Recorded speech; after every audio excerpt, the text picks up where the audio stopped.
Uh-oh, Tom's down. He's not getting up. Uh-oh.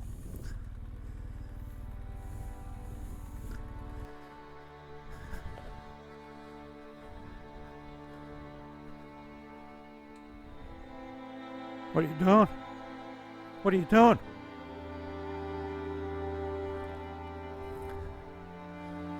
Did I mention there was a bit of sand? What? Hang on. Before you get up, what have you heard?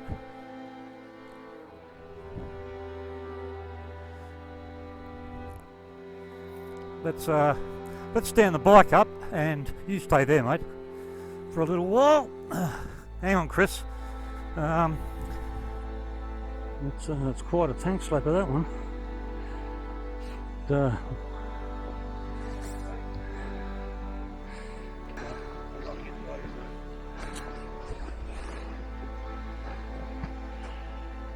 Just go all the way back. Starts there.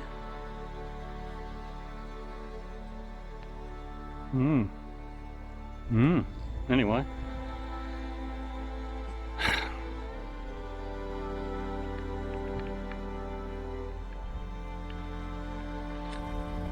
Yeah, that was a pretty violent off. One hell of a tank slapper. He seems to be okay, a bit of soft tissue injury maybe. We're 4 kilometres from the homestead, so we'll be there in a few minutes. And from recollection, that's the only bit of sand on this particular part of the journey. We got all afternoon to relax and regain our composure. It's flooded with fuel, of course. No surprises there. And he's done some damage to his headlights around. We might try and glue that back together later today using zip ties and a temp peg, a heated temp peg in the fire just to drill the holes. Would be just flooded, wouldn't it?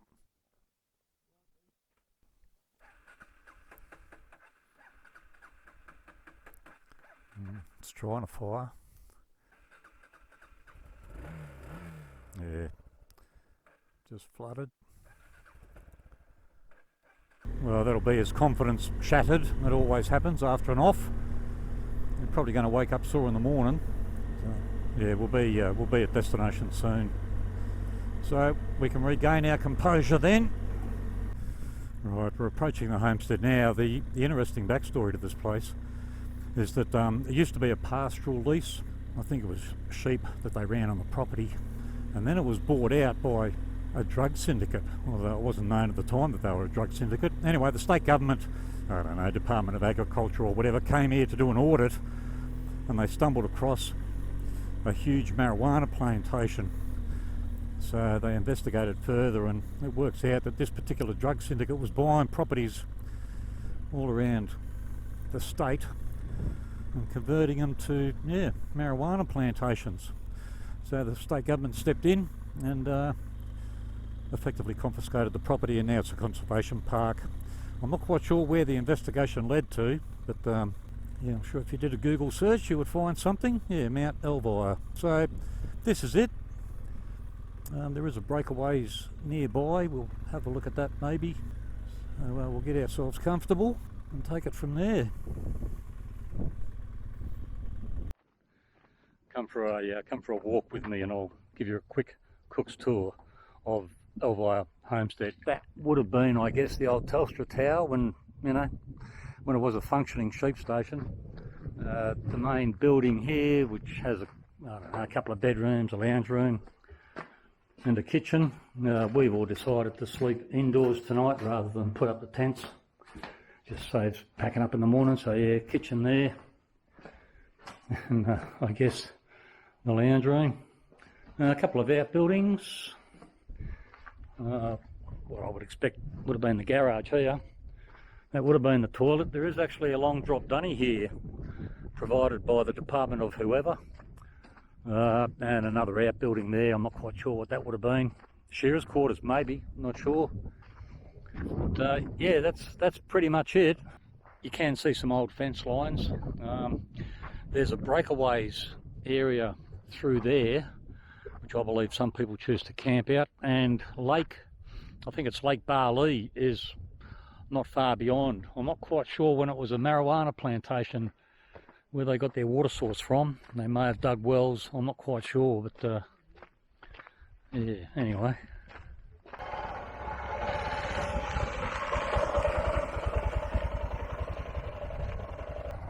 You're always guaranteed a fire when you travel with Tom.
Well, it's the following morning.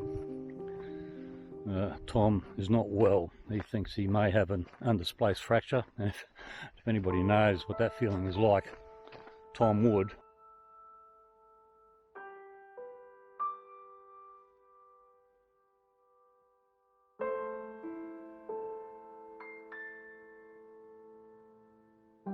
Okay, I've just come down a big whoop, I don't know if you can see it.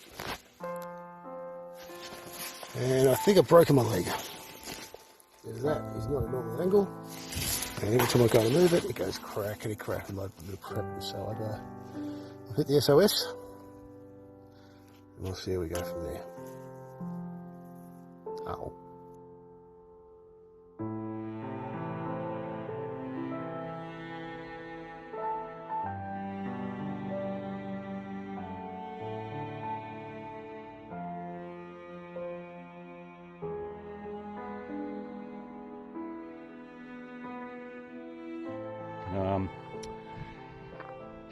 We're 40 kilometres from the main road.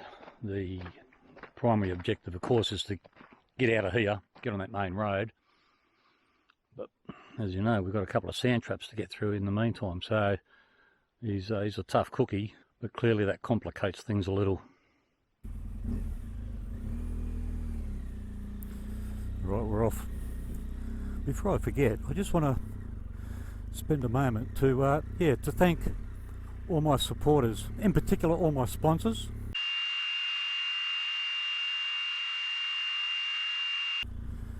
Right, now I've got the formalities over. Look, yeah, this is not a good situation to be in. Tom has definitely done some damage to that leg, right leg. That's the one that, I mean, he's got more hardware than Bunnings in that leg from his incident at the Simpson Desert some years ago. He wanted to go up the front, so he's got his wish. There's a few scenarios playing out in my mind that we've discussed. We've got to get off this track. That's 37 kilometres, of course. Get on the main road, and after that we'll have a bit of a chat. We could head towards Southern Cross, which is a fairly, well, let's call it a regional town, or we could continue to Paynes Find, which is just on the main Great Northern Highway. But anyway, we'll get clear of here and then have a look at our options after that. He's in a lot of pain. Yeah, tough cookie, but he's in a lot of pain, and even things like shock could play a factor later.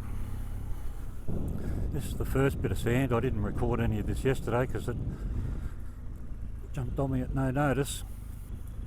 Yeah, I think paddling through is the way to go, personally. Look. You can't put any weight on that right leg. Oh.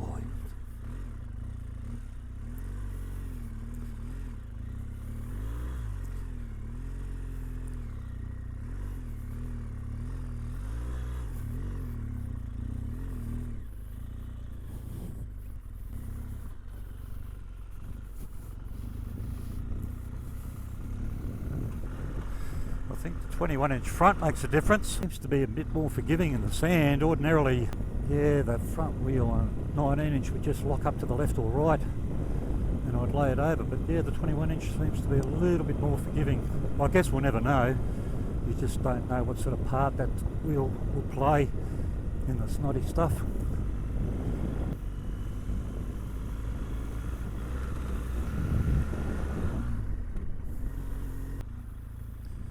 Certainly more sand here than I can remember from my only other trip of being out here.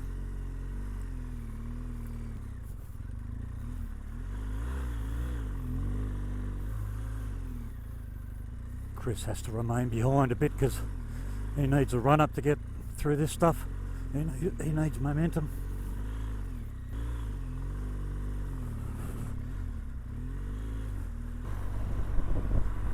And look at that, what a trooper. He gets through it, pulls up, has a look to make sure I get through it. Good man. Oh, it is the snotty bit, the snottiest bit.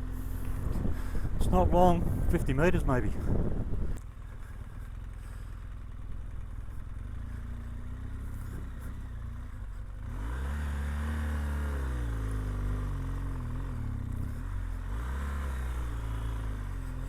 It's a creek line, that's where the sand comes from.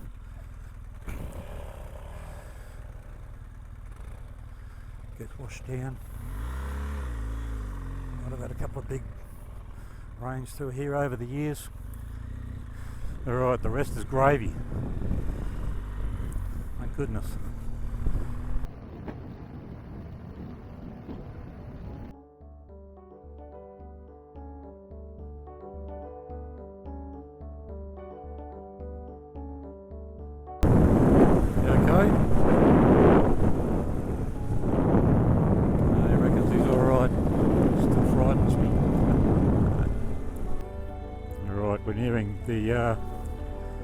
We're nearing the end of this track. That means we've got about 310 kilometres to go. About 310 kilometres to go till we get to Payne's Find. Once we get off this track, the road conditions improve somewhat. Wide, reasonably well-formed gravel road for the most part. We circumnavigate, we'll go around Lake Barley, which is just a dry salt lake. We've still got to take it easy with the fuel consumption, so we'll sit on about 90 kilometres an hour. Yeah, Tom is still in a lot of pain, but we don't have much option but to continue on at this stage. I'll just pull up here and wait for Chris. He's a little way behind.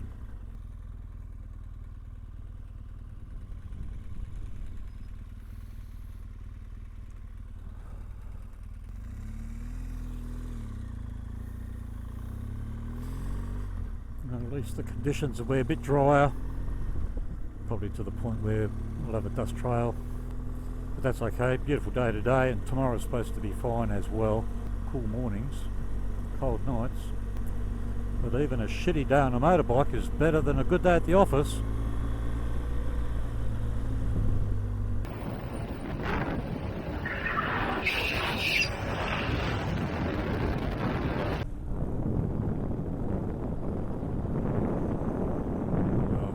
Lake Barley through there. It's always hard to tell whether there's any water in these lakes. Usually it's just a dry salt lake bed. They very, very rarely have any water in them. Even if it appears dry, you wouldn't want to ride your bike or drive your car on it, because could be the last thing you do. Once you break the crust, you'll sink down to your axles, and after that it's all over Red Rover.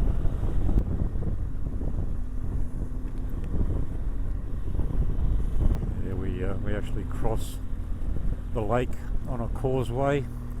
It's a huge floodplain.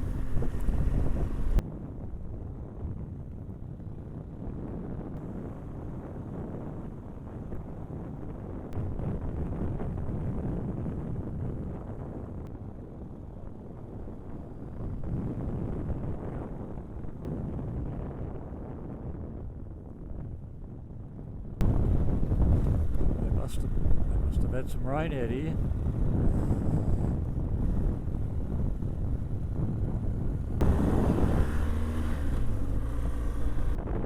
We just passed the mine site a few kilometres ago. This road is bowling green flat, beautiful, very well maintained. Obviously, yeah, this is the road in and out of the mine. But yeah, terrific conditions for us.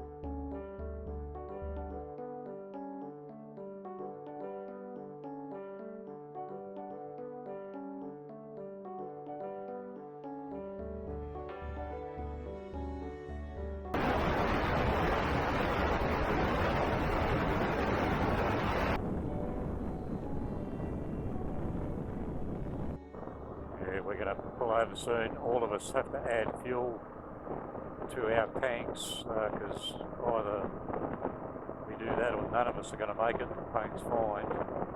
This is the Paynes Find to Sandstone Road, or the Sandstone to Paynes Find Road. This is usually a good high-speed gravel road, and this will of course take us into Paynes Find. I think we're going to pull over and refuel.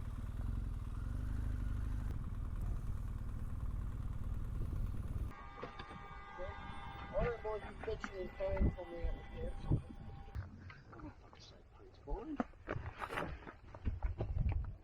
the couch. Well, Chris and I topped up our tanks with a bit of fuel. Tom didn't. He seems to think he's got enough there to get him to Paynes Find, which will be just about an all-time record, I think. It's probably close to 650 kilometres between fuel stops, so that's not bad for one tank of fuel with a 30 litre Safari tank.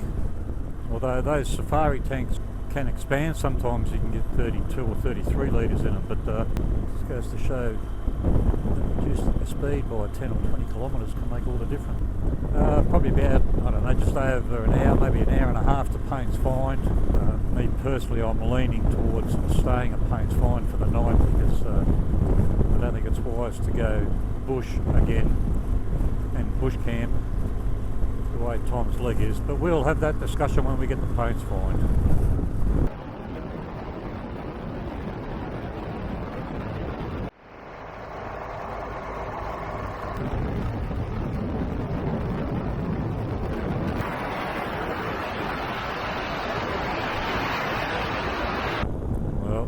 About to get onto Great Northern Highway.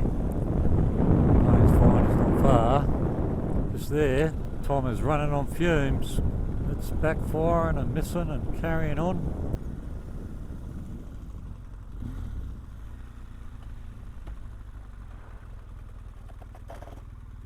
And then it stops.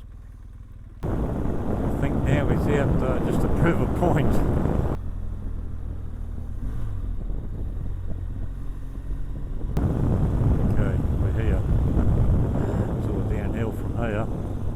Park my bike to one side and not bother refueling just yet, because we clearly need to have a serious discussion.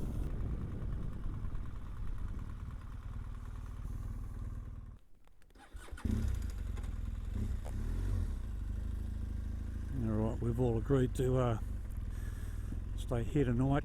We've each got a room. I think that's the most sensible thing to do. And then tomorrow what we'll do is we'll slab it back to Perth on the blacktop. That also is the most sensible thing to do. So we'll unpack, get comfortable. They've got a tavern there, so there's food and there's drink available.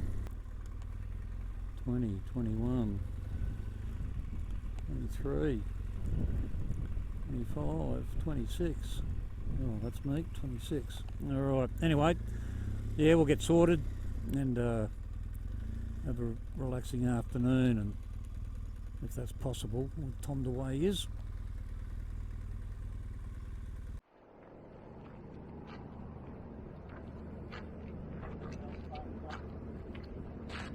Yeah, camping would have been a good idea, Tom.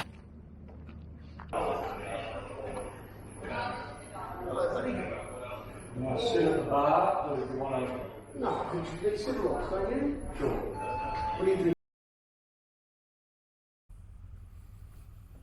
I'll just give Tom a hand to get his bike off the centre stand, I think.